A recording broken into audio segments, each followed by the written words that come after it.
पूर येणं ही परिस्थिती आहे, म्हणून मला बघून पूर थांबतो का? नाही. मग मला काहीतरी करावं लागतं ना.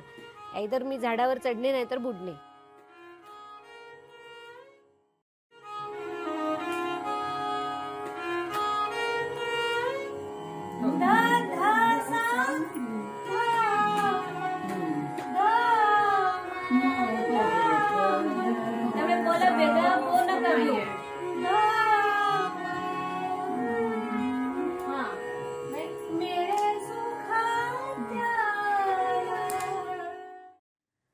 SMS Productions निर्मित जर्नी.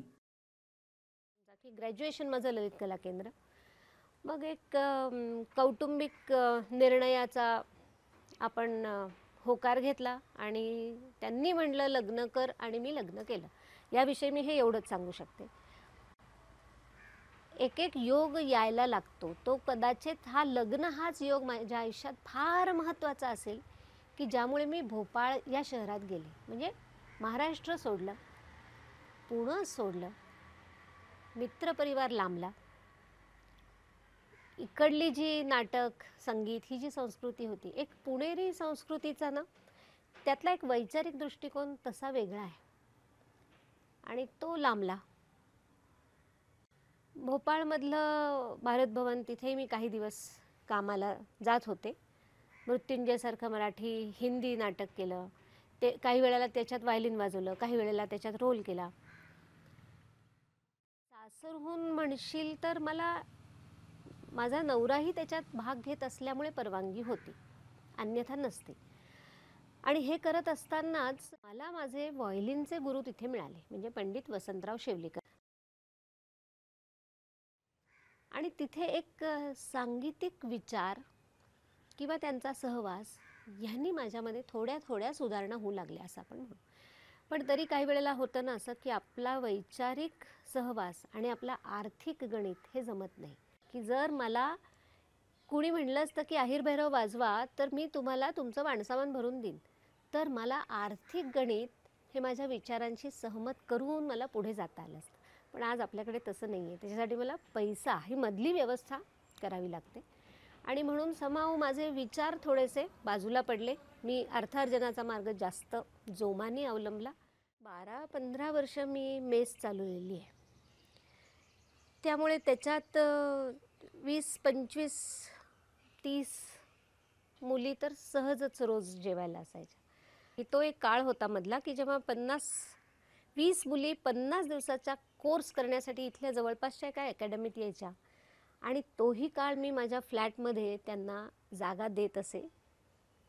तेव्हा जवळजवळ 50 दिवसासाठी मला 45 लोकांचं जेवण बनवायला लागत असे रोज, सकाळ संध्याकाळ. तेही दिवस असे होते की ज्याच्यात काम होतं पण पैसाही खूप होता, पण संगीत नव्हतं. आणि अशाच काळामध्ये माझ्याकडे विभव खांडोळकर, ईशान कौशल, कल्पेश अद्वंत अशी काही मुलं जी तबला शिकतात इथे, पंडित रामदास पळसुले म्हण किंवा पंडित तालयोगी सुरेश तळवलकरजी म्हण, ह्यांच्याकडे हे लोक तबला शिकण्यासाठी येत असत आणि माझ्याकडे जेवायला येत असत. तेव्हा कधीतरी चुकून मी एक 10 मिनिटं वाजवताना विभवदादांनी ऐकलं होतं आणि त्या दिवसापासून तो माझ्या मागे लागला होता की ताई झालं का तुमचं स्वयंपाक पाणी करून, म्हणजे एक 10 मिनिटं आपण बसूयात का. मग मी म्हणायची नको रे, परत उद्याची मला श्रावण घेवडा चिरायचा आहे किंवा असं. मी तुम्हाला मदत करतो, काय करायचं तुम्ही सांगा. एक टाईम चालू ठेवा, एकच बंद करा, बघूयात 6 महिने आपण रियाज करूया, कोण मागे लागेल असं. म्हणून म्हटलं ना की आपल्याला गुरु दरवेळेला आपल्यापेक्षा मोठाच असतं असं नाही. आता ही गोष्ट तू मी बोलतोय, कदाचित त्यांनी हे ऐकल्यावरती त्याला राग येईल की हे असं कसं तुम्ही म्हणता, पण असतं अगं असं की कुणीतरी आपल्याला एक पाठीमागे खंबीर उभं राहणं.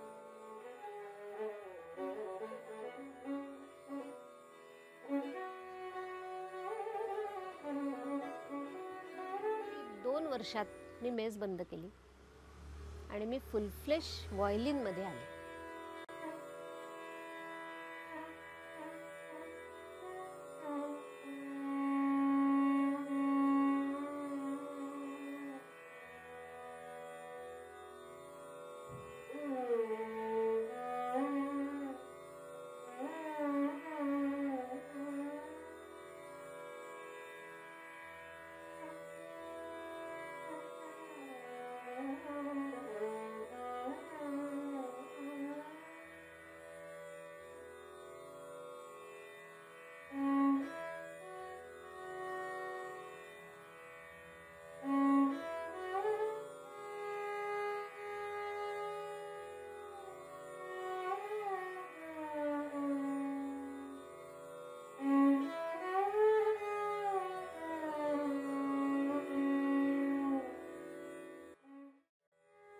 भारताचं संगीत सुरू केलेलाच माणूस म्हणजे ही फॅमिलीच ती ग.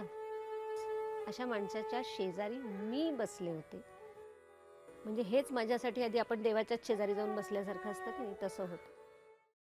तो 40 वर्षापूर्वीचा अनुभव मी आज करतोय. इतकं त्यांनी लहान मुलांचं समोरच्या समोर कौतुक केलं. त्यानंतरही मला 1 तासभर त्यांनी बोलून की दातारबाई हे सगळं तुम्ही कसं जमवलंय हे सांगा. याच्यासारखा अनुभव आणि जो आपण असा समोरासमोर घेतला म्हणजे, त्यामुळे मला तो विशेष आठवणीतला आहे.